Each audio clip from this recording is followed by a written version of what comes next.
इसका उद्देश्य ये है कि ये सप्ताह ज्ञान यज्ञ श्रीमद् भागवत महापुराण का आयोजन होने जा रहा है, उसी के उपलक्ष्य में ये सब यात्रा, शोभा यात्रा निकाली गई है।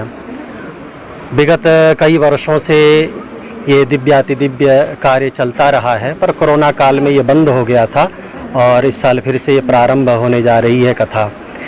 तो 2006 में पहली बार हमने प्रारंभ किया था और तब से कई बार कथा हुई और इसका लक्ष्य यह है कि समाज में सौहार्दता बढ़े, आपसी प्रेम बढ़े, क्योंकि ज्ञान के बिना भाई भाई को नहीं पहचानता, पुत्र पिता को नहीं पहचानता, पत्नी पति को नहीं पहचानती, अनादर करने लगते हैं लोग। उस ज्ञान का संचार हो जिससे समाज में सौहार्दता बढ़े, आपसी प्रेम बढ़े। ज्ञान का लक्ष्य यही है, क्योंकि अज्ञानवश ही मनुष्य अपराध करता है, दूसरे का तिरस्कार करता है। तो इन कथाओं का, ऐसे आयोजन का लक्ष्य यही है कि समाज में लोग ज्ञान से परिपूर्ण हों और प्रेम पूर्वक रहें, यही लक्ष्य है। क्या संदेश देना चाहेंगे इस अवसर पर? ये संदेश देना चाहेंगे कि संसार में जितने भी धर्म हैं, सबका लक्ष्य तो ईश्वर की उपासना ही है। और ईश्वर की उपासना मात्र ईश्वर की उपासना नहीं, अपितु जब मनुष्य की अस्तित्व सुरक्षित रहेगा, समाज में हर एक प्राणी सुख समृद्धि के साथ रहेंगे, तभी जाकर के हम ईश्वर की उपासना कर सकते हैं।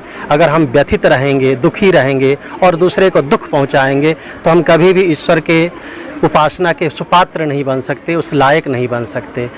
तो इसका लक्ष्य यही है कि समाज में प्रेम बढ़े, अपनत्व बढ़े, एक दूसरे के भावनाओं का सम्मान करें और अपने आप को उन्नत करते हुए समाज की भी उन्नति का चिंतन करें, यही इसका लक्ष्य है। अक्सर इस तरह की यात्राओं में हम देखते हैं देश भर में हिंसा होती है। हाँ। लेकिन हम बनी की बात करें तो यहाँ पर एक भाईचारे की मिसाल दी जाती है। हाँ। आज मैं देख पा रहा हूँ कि पूरा समर्थन जो है इस यात्रा को दिया जा रहा है। हाँ। हालांकि जहाँ जहाँ से यात्रा गुजर रही है, सब लोग जो है मिलकर इस यात्रा के सपोर्ट में है। किस तरह देखते हैं बाबा जी? जब मैं प्रारंभ में 2006 में आया था तो यहाँ का एक आतंकवाद के कारण भी स्थिति कुछ दयनीय थी।